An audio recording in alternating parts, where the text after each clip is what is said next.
லட்சியத்தில் வெற்றி பெறுவதற்கு குடும்ப வாழ்க்கை ஒரு தடையா அப்படிங்கிற ஒரு கேள்வி இருக்குது. நிறைய பேர் என்ன நினைக்கிறாங்கன்னா, குடும்ப வாழ்க்கையில் ஈடுபட்டால் வெற்றி பெற முடியாது, வாழ்க்கையில் லட்சியத்தில் வெற்றி பெற முடியாது அப்படின்னு நினச்சிட்டு இப்படி அதாவது குடும்ப வாழ்க்கையில் ஈடுபடாமல் வெற்றி பெற்றவர்களை உதாரணமாக காட்டுவாங்க.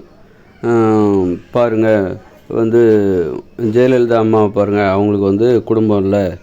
அது மாதிரி காமராஜர், அவங்களுக்கு குடும்பம் இல்லை. அப்துல் கலாமுக்கு குடும்பம் இல்லை, குடும்ப வாழ்க்கை இல்லை. நரேந்திர மோடிக்கு குடும்ப வாழ்க்கை இல்லை. இப்படி குடும்ப வாழ்க்கையில் ஈடுபடாமல் வெற்றி பெற்றவர்களை உதாரணமாக காட்டுவாங்க. வாழ்க்கையில் வெற்றி பெறுவதற்கு குடும்ப வாழ்க்கை ஒரு தடையாக இருக்கும். அதனால் குடும்ப வாழ்க்கையில் ஈடுபடாமல் நீங்கள் தனியாக இருங்க, அப்போ நீங்கள் வாழ்க்கையில் ஜெயிச்சிருவீங்க. குடும்ப வாழ்க்கை உங்களை லட்சியத்தில் வெற்றி பெற விடாமல் முடக்கி விடும் அப்படிங்கிற ஒரு கருத்து, அப்படி ஒரு நம்பிக்கை, அப்படிப்பட்ட நம்பிக்கையோடையும் சிலர் இருக்கிறாங்க. ஆனால் உண்மையிலே அது சரியானதா அப்படின்னா, முதல்ல வெற்றின்னா இவங்க சொல்கிற வெற்றி எதுன்னா, தொழிலில் வெற்றி பெறுவதற்கு குடும்ப வாழ்க்கை ஒரு தடை, தொழில் தான் உன்னுடைய வெற்றியின் அடையாளம் அப்படின்னு நீ நினச்சோன்னா அதுக்கு குடும்ப வாழ்க்கை ஒரு தடையாக இருக்கலாம். ஏன்னா தொழில் தான் வெற்றினாலே, இப்போ என்ன வாழ்க்கையில் வெற்றி பெறுறது லட்சியம்னாலே தொழில் தான் நினச்சிக்கிட்டு வாழ்ந்துக்கிட்டு இருக்காங்க. தொழிலில் நீங்கள் வெற்றி பெற்றால் அது உங்கள் லட்சியத்தில் வெற்றி பெற்றதாக அர்த்தம். முதல்ல லட்சியம்னா என்னென்னா, வாழ்க்கைன்னா முதல்ல என்னென்னா, வாழ்க்கையில் நிறைய பிரிவு இருக்குது. அதில் ஒன்று தான் தொழில். வாழ்க்கையில் நிறைய குடும்பம் இருக்குது, காதல் இருக்குது, காமம் இருக்குது, அப்புறம் விளையாட்டு, ஆடல், பாடல், கலைகள், தொழில், இப்படி வாழ்க்கை, உணவு, உடற்பயிற்சி, உடல் ஆரோக்கியம், மருத்துவம், ஊட்டச்சத்தான உணவுகள், இப்படி பொதுநலன், நிர்வாகம், இப்படி வாழ்க்கையில் நிறைய பிரிவு இருக்குது. அதில் ஒன்று தான் தொழில். அப்போது இவங்க வெற்றினா அது தொழிலில் நீங்கள் வெற்றி பெறுவது மட்டும்தான் வெற்றின்னு நினச்சிக்கிறாங்க. தொழிலில் நாம் அடைவது தான் வெற்றி அப்படின்னு நம்ம நினச்சிக்கிறாங்க. அதனால தான் அந்த தொழிலில் வெற்றி பெறுவதற்கு குடும்ப வாழ்க்கை ஒரு தடையா அப்படின்னா, குடும்ப வாழ்க்கை மட்டும் கிடையாது, தொழிலில் வெற்றி பெறுவதற்கு வாழ்க்கையின் பிற பிரிவுகள், அதாவது வாழ்க்கையில் ஒரு பிரிவு தான் தொழில்.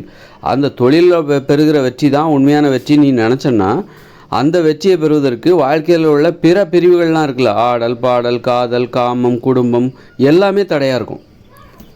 எல்லாமே உனக்கு தடையாக இருக்கும். விளையாட்டு, அதனால தான் தொழிலில் வெற்றி பெறுறவங்க பார்த்திங்கன்னா, தொழில் எப்போ பார்த்தாலும் தொழில்னே இருப்பாங்க. அவங்க ஆட மாட்டாங்க, பாட மாட்டாங்க, விளையாட மாட்டாங்க, குடும்பத்தோடு நேரம் செலவழிக்க மாட்டாங்க. அன்பு பாசம்னாலே அவங்களுக்கு என்னன்னு பிடிக்காது.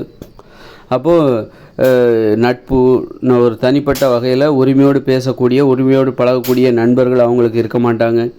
அப்போ இவங்க வாழ்க்கைன்னா இவங்க தொழிலில் வெற்றி பெறுவது தான் வெற்றி அப்படின்னு நினச்சிக்கிட்டு மற்றது எல்லாத்தையுமே அதற்கு தடையானதுன்னு சொல்லிவிட்டு அதை ஒதுக்கிடுவாங்க.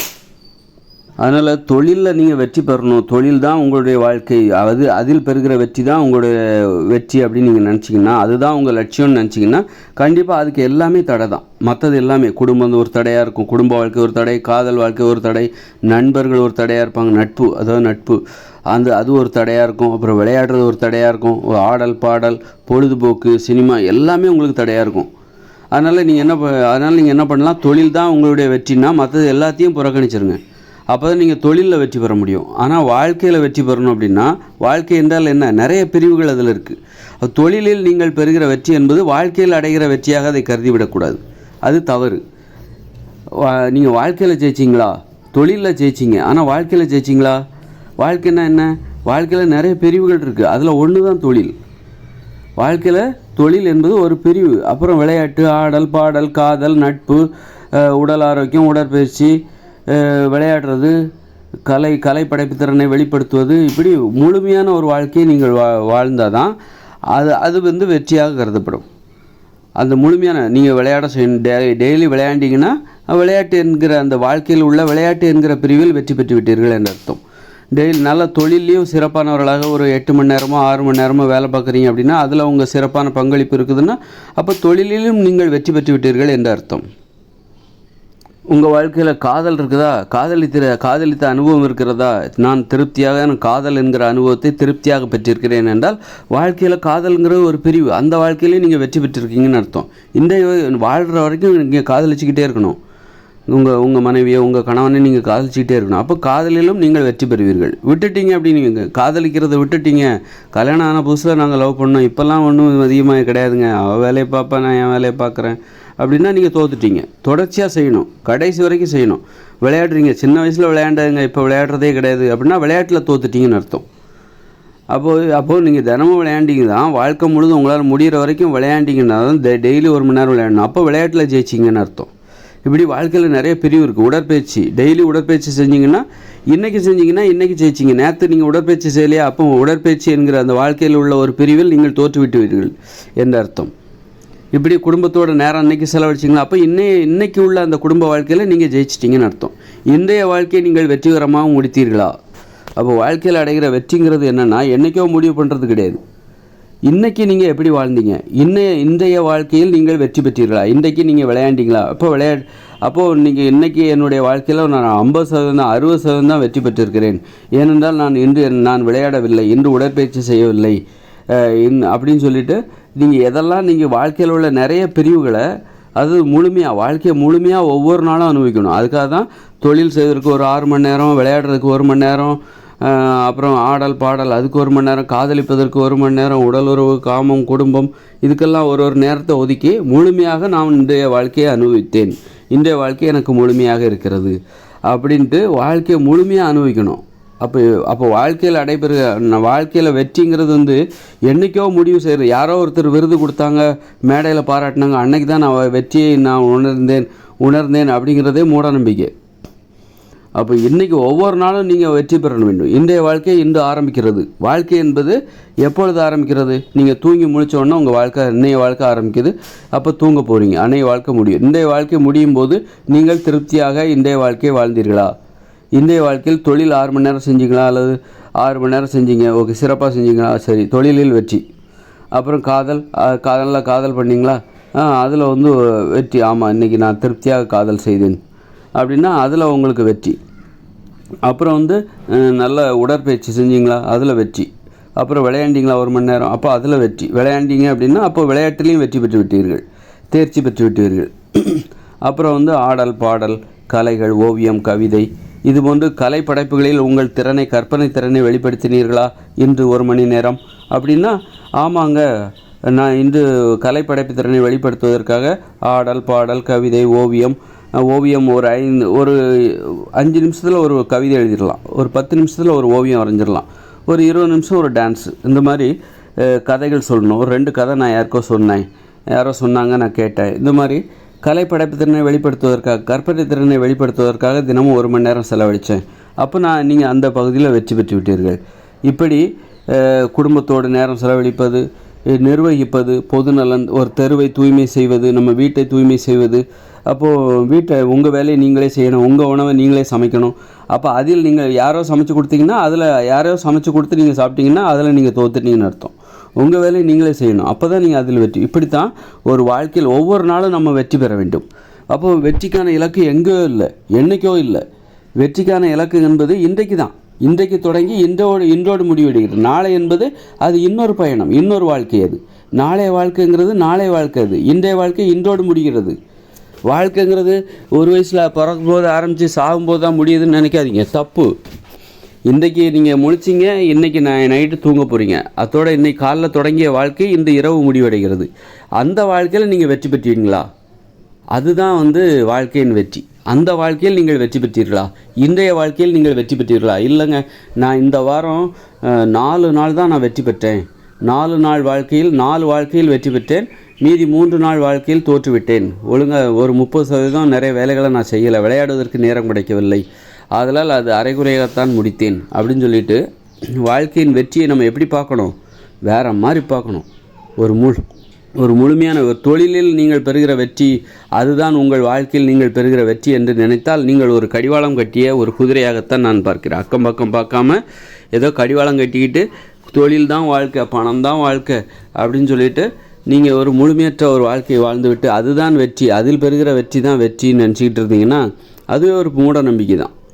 அதனால் பணத்தை சம்பாதிக்கிறதுக்காக ஒரு 6 மணி நேரம், விளையாடுறதுக்காக 1 மணி நேரம், ஆடல் பாடல் 1 மணி நேரம், காதல், குடும்பத்திற்காக நேரம் 1 மணி நேரம், நண்பர்கள் அதுக்கெல்லாம் 1 மணி, அப்படி அந்த மாதிரி பிரித்து முழுமையாக இன்றைய வாழ்க்கையை நான் வாழ்ந்தேன் அப்படின்ட்டு நீங்கள் திருப்தி அடைந்தால் அதுதான் உங்களுக்கு அன்றைய நாளில் கிடைத்த வெற்றி. இன்றைய நாள் இன்றோடு முடிவடைந்து விட்டது.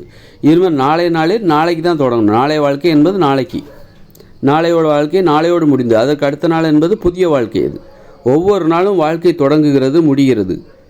அப்படின்னு நினைக்கணும். அப்போ இன்றைய வாழ்க்கையை நீங்கள் திருப்தியாக வாழணும் அப்படின்னா இன்று தொடங்கி இன்று முடிகிறது, இன்று முடிகிற இன்றைய வாழ்க்கை.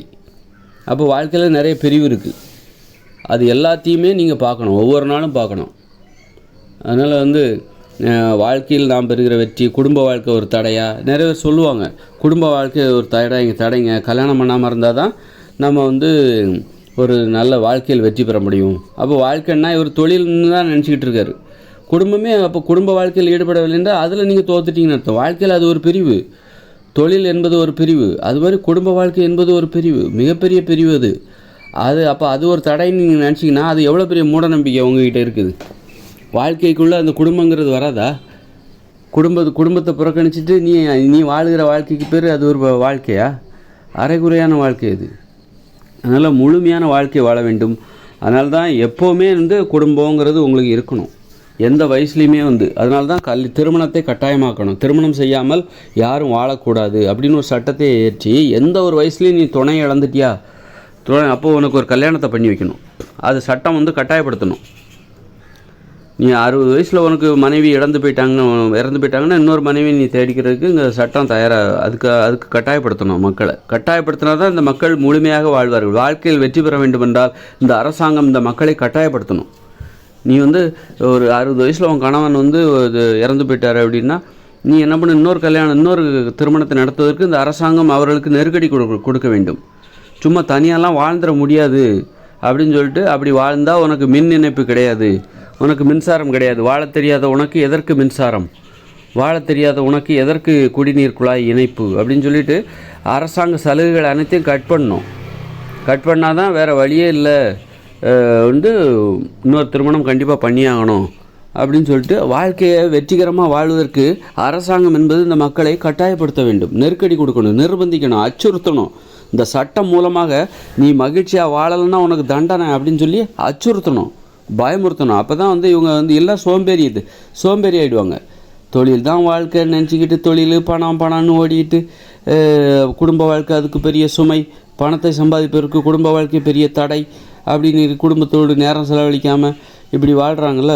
அப்புறம் கணவனை இழந்து மனைவி இழந்து தனியாக வாழ்வது, பிரம்மச்சாரியாக வாழ்வது, கல்யாணம் பண்ணிக்காமல் வாழ்வது, பாதிரியாராக வாழ்வது, கன்னியாஸ்திரியாக வாழ்கிறது, இந்த மாதிரி மனம்போன போக்கில் போகிறதுக்கு ஒரு அரசாங்கம் அனுமதிக்கக்கூடாது. மதத்தின் பேராலோ எந்த ஒரு காரணத்தின் பேராலோ நீங்கள் தனியாக வாழவே கூடாது. துணையோடு தான் வாழ வேண்டும். விரும்பிய துணைகளை தேர்ந்தெடுத்துங்க. இவளைத்தான் நீ கல்யாணம் பண்ணிக்கணும், இவனைத்தான் நீ கல்யாணம் பண்ணிக்கணும்னு கட்டாயப்படுத்துறதுக்கு யாருக்கும் உரிமை கிடையாது. ஆனால் நீ கல்யாணம் பண்ணணும்னு கட்டாயப்படுத்துறதுக்கு எல்லாருக்கும் உரிமை இருக்குது, இந்த அரசாங்கத்துக்கு உரிமை இருக்குது. அதனால் நீ திருமண வாழ்க்கையை கட்டாயமாக்க வேண்டும். எந்த வயசுலையும் 80 வயசில் கூட உனக்கு துணை இல்லைன்னா அந்த வயசில் யாராவது தனியாக இருக்காங்களா சேர்த்து வச்சு அவங்களை கல்யாணம் பண்ணுறதுக்கு இந்த அரசாங்கம் தயாராக இருக்கணும் எப்போவும். அதனால் கூச்சப்படக்கூடாது. இந்த மாதிரி கூச்சப்படுறது அப்போது இவங்க வாழ்க்கையை வெற்றிகரமான ஒரு வாழ்க்கையை வாழ்வதற்கு கூச்சப்படுறாங்கன்னு அர்த்தம். அதனால் தயங்காமல் கூச்சப்படாமல், இது ஒரு சாப்பிட்றதுக்கு யாரும் கூச்சப்பட மாட்டாங்களா, அது மாதிரி தான் உணவு மாதிரி தான். ஒரு துணை என்பது, மனைவி என்பது, கணவன் என்பது ஒரு உணவு போல தான். உங்களுக்கு அது தேவை. உணவு என்பது எப்படி ஒரு தேவையோ, தினசரி தேவையோ, அதுபோல் ஒரு துணை என்பதும், வாழ்க்கை துணை என்பதும் ஒரு தினசரி தேவை. ஒரு கட்டி பிடிச்சிக்கிடுறது, முத்தம் கொடுக்கறது, உடலுறவு வைத்துக்கொள்ள முடிந்தால் உடலுறவு வைத்துக்கொள்வது, இது எல்லாமே ஒரு தேவை தான். ஒரு வயசாகிடுச்சு, 80 வயசாகிடுச்சு, 90 வயசாகிடுச்சு, அப்போவும் உனக்கு பொம்பளை சொங்க கேட்குதா, அப்போ உடலுறவு வச்சுக்க முடியலனாலும் கட்டி பிடிச்சிட்டா கிடக்கலாம்ல, முத்தம் கொடுத்துட்டா கிடக்கலாம்ல, தடவிட்டா கிடக்கலாம்ல, அது ஒரு தேவை. அது ஒரு அற்புதமான தேவை தானே. வாழ்க்கையை இளமையாக எப்போ வச்சுருக்கோம். நம்ம எப்போ வாழ்க்கையை அனுபவிக்கலையோ அப்போ தான் நமக்கு நாம் முதுமையில் இருக்கணும்னு அர்த்தம். முதுமைங்கிறது எப்படின்னா அது எப்போ வருதுன்னு நினைக்காதீங்க. முதுமைங்கிறது நீ வாழ்க்கையை அனுபவிக்காமல் இருக்கியா, அப்போ உனக்கு முதுமை வந்துருச்சுன்னு அர்த்தம். அதனால் நீ வாழ்க்கையை அனுபவிக்கணும். அந்த மாதிரி துணையோடு வாழணும். துணையோடு வாழும்பொழுது நீங்கள் எப்பொழுதும் உங்களை இளமையாக உணர்வீர்கள். இளமையாக இருப்பதற்கு இதுதான் ரகசியம். துணையோடு இருக்கணும். இந்த பாலியல் உறவு, அதில் கிடைக்கிற இன்பம், அதை தினம் அனுபவிக்கும் போது நீங்கள் உங்களை எப்போவுமே இளமையாக நினைப்பீங்க. வாழ்க்கை அனுபவிக்கணும் அப்படிங்கிற அந்த ஆர்வம் இருக்கும்.